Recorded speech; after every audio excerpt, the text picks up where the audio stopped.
So, welcome to another episode of the Podcast Profits Unleashed podcast, where this is the show where we want to empower coaches and experts to use podcasting as a powerful tool to drive sales and grow their business. I'm your host, Karen Roberts, and today we have Robin Waite. He's a business coach. He's the founder of Fearless Business, the regular speaker at various business events, and best-selling author of several books, including Online Business Startup, Marketing Machine, and then the recent one is Take Your Shot.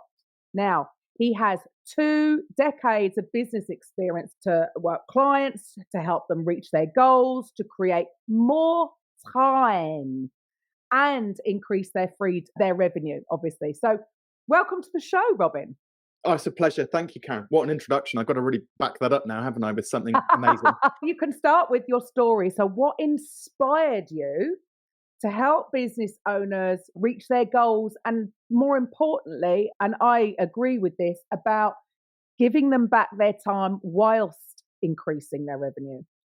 Yeah, so I ran a marketing agency straight out of university. So we started that in 2004 and I ran it for 12 years. And it was a really successful local agency. But when you get to a point of having, I think at our height, we had about 180 customers. I had a team of 4 possibly slightly dysfunctional employees.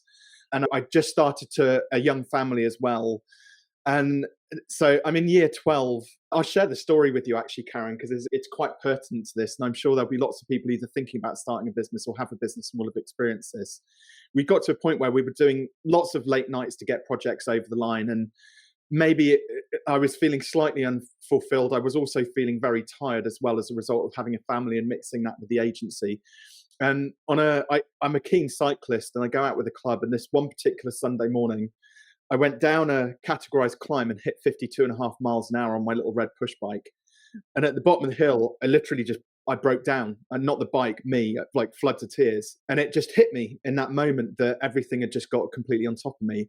And my mates are like, "What's wrong with Robin?" And I just said, "Don't worry, guys, just go and get a coffee and cake. I'll come meet you at the cafe later." You'll realize a lot of my life revolves around coffee and cake these days. But I went and found a quiet spot to just ruminate on why I was feeling so awful. And it dawned on me that really I had a successful business, but it was totally unfulfilling. I was, like I said, working all hours, exhausted, young family that I wasn't really getting to spend much time with. And my second daughter, Sophie, was literally 3 weeks away. We had 2 planned cesareans. And I was next to a train track, not for nefarious reasons. I wouldn't have done anything, but added to the heightened the emotions, I think, as well. And train flashed past, and I was like, "You're not going to throw yourself in front of that. So what the bloody hell are you going to do, Robin?" And I realized that in a moment, this wasn't what I was destined to do, running this agency. So I went home. I said to Mrs. Waite, Charlotte, I said, "Darling, I've got some good news and some bad news." He said, "What's the good news?" I said, "I've finally made a decision because I've been unhappy for a while. I finally made a decision about what I'm going to do." And she said, "Okay, that's great. What's the bad news then?" I said, "I'm going to close the agency down." And so she's 8 weeks, heavily pregnant, doing the international sign of distress. Maybe the odd expletive popped out as well. But it was by far and away the best decision I ever made. Fortunately, when somebody got wind of the fact I was winding the agency down, they actually came in and made me an offer. So they bought it, not for a huge amount of money, but they bought it, which gave me time to enjoy paternity leave with my youngest daughter, Sophie, and my other daughter as well, and just really think about what it was that I wanted to get out of life. And during that time, it just so happened a couple of people, I went to a networking event just so I could just carry on meeting people and seeing other people because I'm quite sociable. And a couple of them, as I told my story, "Oh, we've got agencies. Do you think you could help us build and sell it?" So I was like, "Yeah, sounds fun. Buy me coffee and cake and we'll have a chat." Right? You can see a theme here now, Karen. Yeah. Easily bribed. So I started doing just informal mentoring to just helping people share my story about what had worked for me, what hadn't worked for me, and started talking about pricing and business strategy and marketing and various other things that I'd done. And I realized that it's like the missing link, the missing piece in the jigsaw puzzle for me, which is where I'd spent ages building websites and doing branding for people, literally just serving them, because that's what a service client business does. But the bit I loved about business was actually that high level stuff where you actually get to design a business and talk about how to make it work and the numbers within the business and things like that. And where Fearless Business came from, that was it was a happy accident. I ended up with these networking meetings. I actually ended up starting my own up so that I could book myself to speak at my own event, because I knew that if I was going to do this coaching thing, I had to put myself on stage, but nobody would book me. So I was like, I'll just book me myself in front of 150 people. right? That's my first event. A good friend of mine came along and I said something like, business owners need to fear the things in business ever so slightly less that stop them from achieving their goals. Whether that's saying no to somebody, and I started going off the spiel, and in front of 150 people, my mate stands up, points at me, and he goes, "Robin Waite, the fearless business coach," and and it stuck. And I was like, "Thanks, Adam. You can sit down now. I'll carry on with my talk." But that's literally where it came from, and then we developed Brilliant. that into a brand. And obviously now it's a business coaching practice where we get to work with businesses very similar, not too dissimilar to what I used to do, going through similar sorts of struggles, who want to essentially make double the money but with half the clients. And are you helping them like almost with their exit strategy? Because I suppose this is something that I know that never crossed my mind when I started a business. I never thought about the exit strategy. And it's interesting, the more people I speak to, it's like, oh my goodness, I have got my exit strategy now, but is that what you're doing? Which is what I suppose you did for your own business initially anyway. Yeah, one wasn't necessarily intentional. So there's two sides to the types of clients we help. So with the more sort of smaller businesses, like one person businesses, really their goal is just to smash through that threshold, that 6-figure mark, because that is where you can then start to design a really sustainable business that pays into your pension pot, that produces extra profit that you can uncash, that you can save up and then invest back into the business and pay you a good wage. So they're less interested about exit at that point. It's far more about growth and scaling. But I have just a very select group of one-to-one clients, which are far more about building in those systems and processes that then essentially makes the business valuable and viable to exit or to sell to somebody else. One of my favorite books of all time is called Built to Sell, and the author's called John Warrillow. So he built and sold 2 multi-million-dollar businesses. And I recommend everybody reads it because it's told as like a parable, like a story. It's what inspired actually the way that I wrote my book in the first instance as well. But it follows this agency owner. So you have some similarities, and this is why I think I vibed with it, but follows the journey of an agency owner who's worked in it for 30 years, goes to his mentor and tells his mentor he wants to sell it. And the mentor says, it's worthless because you're doing too many different things for too many different types of people and your staff don't really know what they're doing. So my one-to-one clients are more so a little bit like that built to sell type approach. To summarize, I do recommend that businesses design their business in a way that it could be sold. So if you can make yourself redundant from your own business effectively through good systems and processes, standard operating procedures, really clear ways to get clients, really clear idea on how to drive profitability in a business, you've got a good business anyway, whether you sell it or not. Like you'll want to keep it and you'll want to keep it forever. That's like the dream business.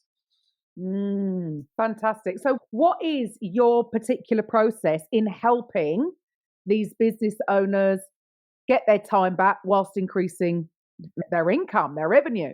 Yeah. So the notion of monetizing a service it comes under various different guises, but my version of it is that a product essentially has 3 really obvious facets to it.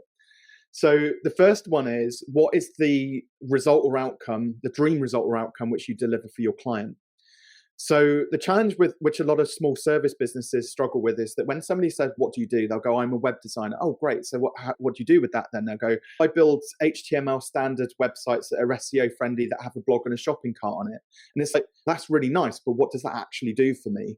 Ultimately, what they want to do is either drive leads or sell some products to make some money. That's the purpose, the dream outcome or result that most B2B businesses want to deliver.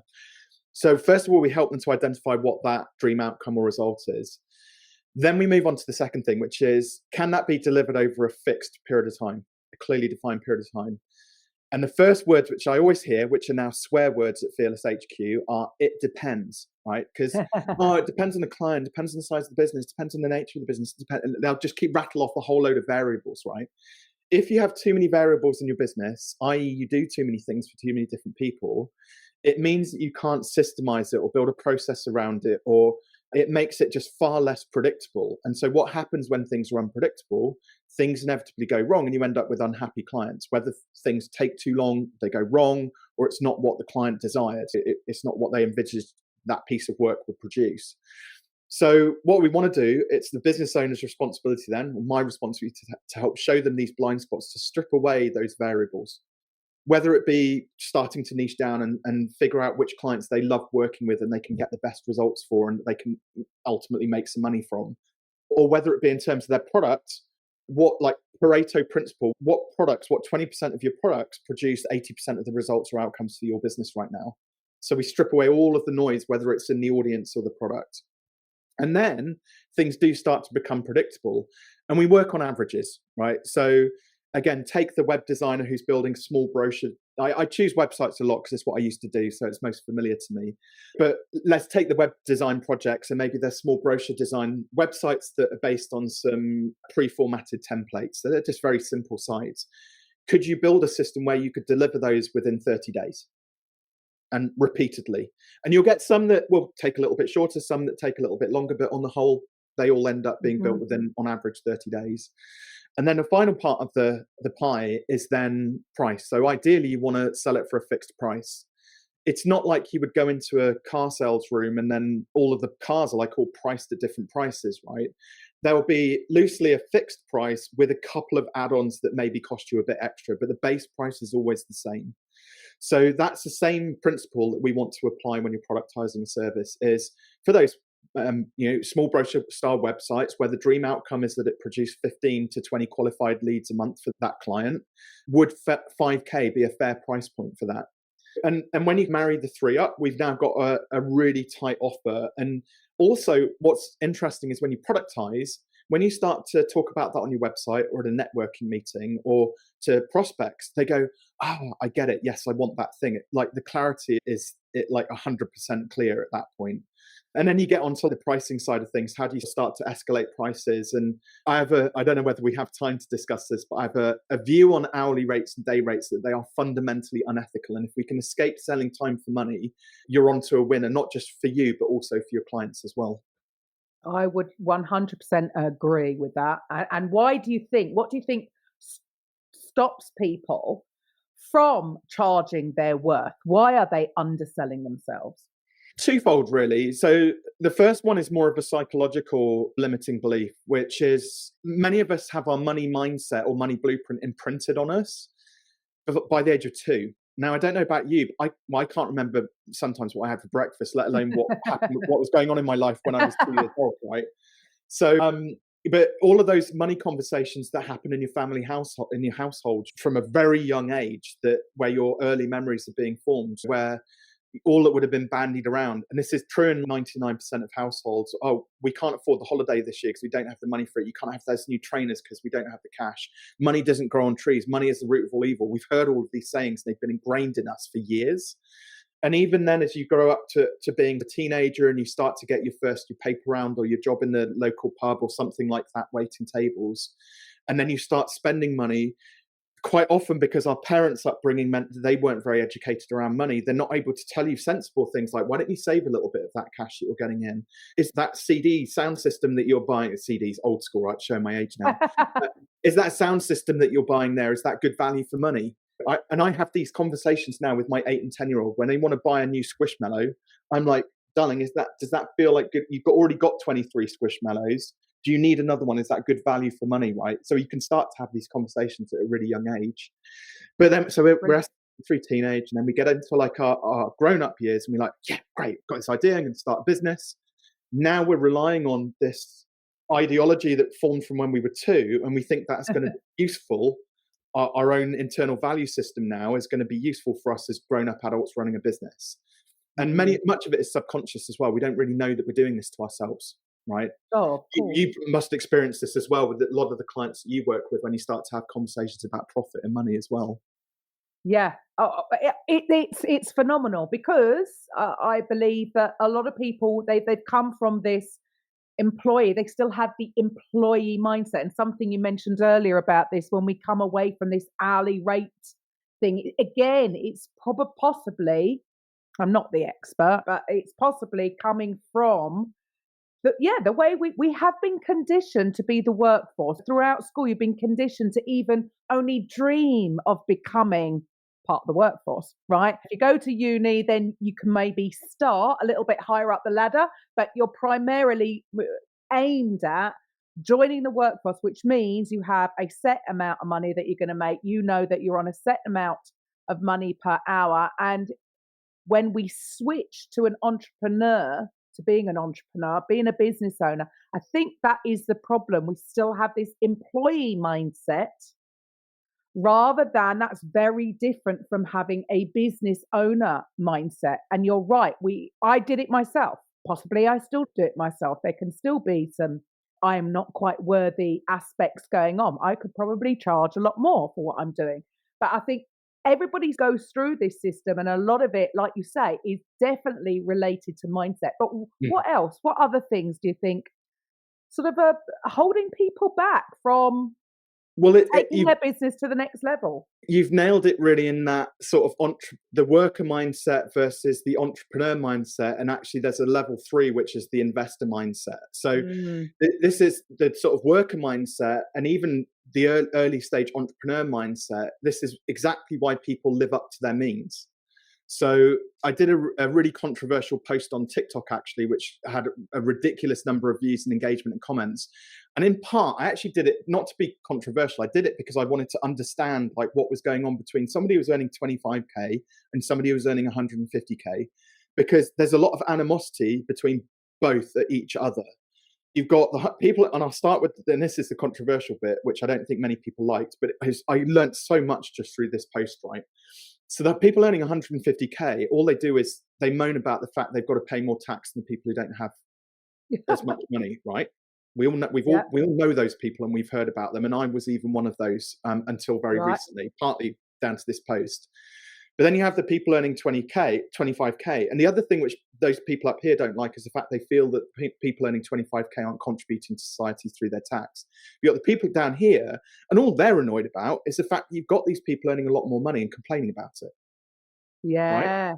Right? They're not content, but they're just grafting. They're working really hard. And I'll tie this together in a way in a second. But the thing is, the reality is, like, the person earning 150K, and it's really opened my eyes up, they pay the same tax on 25K that the person earning 25K pays. If that person levels up and now they're earning 50K, the person earning 150K pays the same tax on the first 50K. Yeah, they pay more tax on the end. So these people can work out. Enough. And the tax system is fair, ultimately, right? But we are so invested. But my point was going to be that neither of them have any money spare. Yes. Because we live up to our means. And so and that's the way society has always been, right? And then there's like a tiny percentage of people, like less than 1% of people, who then have the investor mindset, where they realize that instead of trading my time for money, I'll go and buy other people's time. This is something which Simon Squibb, a friend of mine, talks a heck of a lot about. They've realized that it's cheaper to buy somebody else's time than it is to use up your quota of hours each and every month, like with your nose to the grindstone. And when you make a certain excess of cash, you can then reinvest that money into other assets that then make you more money. But you need so much to get to that point where it starts to almost, imagine if you only had to make 25K based on this principle, like or passively, it feels like a near impossible task. So most people don't start. Or when they do start and they're running their business and they're starting to level up, they find it really hard to articulate what it is that they want or how they're going to get there, because they set their goals, I'm going to make $1 million this year. But they don't understand that what gets you to 100K will not get you to $1 million. No, right?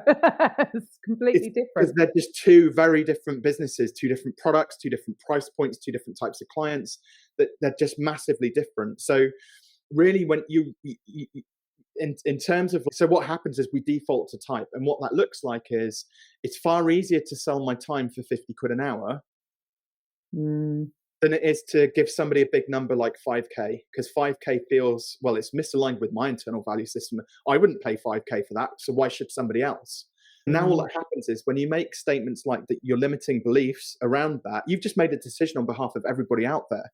Yeah, and you've just pushed it away.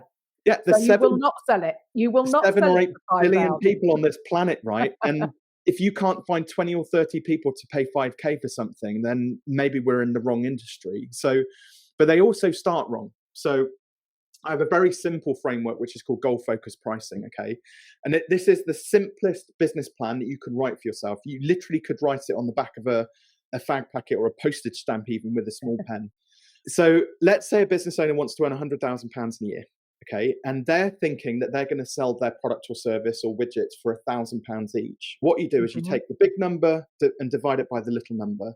Mm-hmm. So we need 100 units of 100. capacity to be able to achieve Mm-hmm. our financial goal. Now, I've done this exercise in front of thousands of people in big rooms, and I always get them to write down the two numbers, divide the two together, and you see the amount of people where their eyes pop out of their head or through, because they go, oh my God, I couldn't possibly deliver 100 units. I don't have the capacity to deliver 100 units. And you're like, your business model is flawed then already. Yeah, Even it's not going to with work. these three questions that we've just asked, your business model is flawed. So what is your capacity? And then they go, maybe it's 20. I think I could service 20 clients this year. Okay, so what we've got to figure out then is, how do we elevate your product or service from £1,000 to now £5,000? We've got to deliver 5 times the value, perceived value, to your customers so that they're willing to invest in that. And by the way, we also need far fewer clients. And stop me, by the way, Karen, if I'm This is point perfect, and I'm with you 100%. So we're into now just again, basic like business 101, supply versus demand. Okay, so we can deliver 20, or whether we were trying to deliver 100, it doesn't matter. Are we able to stimulate enough demand to sell 20 units or something, or 100 units or something? So again, people look at it and go, I could deliver 20, but right now I'm only enrolling 5 clients a year. So we've got both a capacity issue, and now we've also got a demand side issue as well, in how do we get more people interested in our products. So you can see pricing has a massive impact. It trickles down right the way through the business, through your profit and loss accounts, through the value which your clients get, through your ultimate profitability and cash flow within the business. And I think a lot of business owners, if they just understood the basic mechanics of business, this is stuff I wish I'd known 20 years ago in my agency, like from day one. We didn't charge enough for a good 4 or 5 years in our agency. And thankfully, I'm now able to preach about this stuff and hopefully accelerate it for other people. Well, and it's knowing your numbers. But unfortunately, I don't know, the way I see it is possibly, but this isn't for everyone, but I do feel that quite often there is a certain type of person who does want to go it alone. Quite often we may be slightly the rebellious ones. Yeah, I'm not saying everybody, and I'm not saying you, for instance. I'm saying for me, some of us, especially in the more creative or side of things, or just the trailblazers, quite often we might be ADHD. Yeah. Right? So we can be quite good at certain things and not so good at the other things, right? So knowing your numbers, which is an important part of the business, might be one of the things that they don't really like doing. And so they don't focus on it. And which is why so many of them, I think, fail. They have great ideas and they have a lot of passion and they might be highly qualified in what they do. But like you've just said, you have got to go back to the basics and know your numbers. Otherwise, you don't know where you don't know where you're going. You don't know how you're going to get there. You don't know whether you're on track because you've got nothing to gauge it against.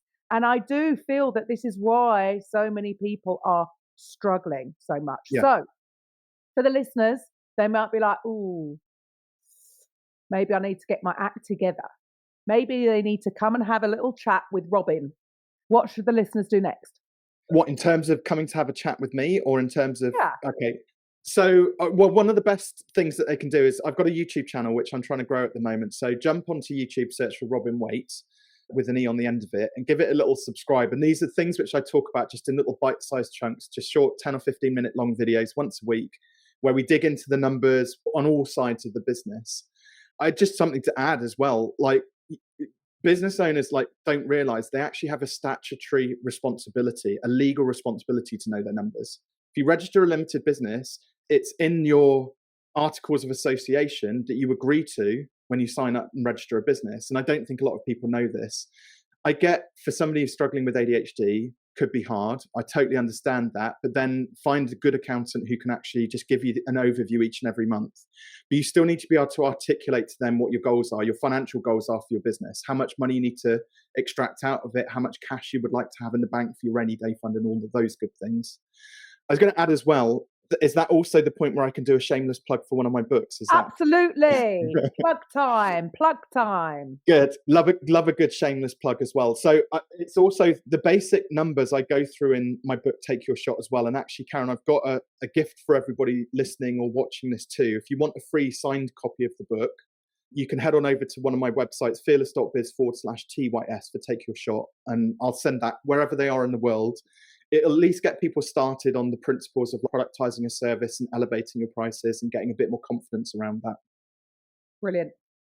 Robin, it's been wonderful speaking to you. Thank you so much for your time today. And to the listeners, if you can't find his stuff, check in the show notes. So make sure you go back to it and check in the show notes to get access to Robin. Thanks to the listeners. I'll be back next week with the podcast Profits Unleashed. Bye for now. Thank you for listening to today's episode on the Podcast Profits Unleashed podcast. If you're a coach, consultant, therapist, or healer who would like to drive sales whilst having fun podcasting, head over to podcastprofitsunleashed.com/free and find out how you can turn your podcast into a sales machine. We'll see you on the next episode.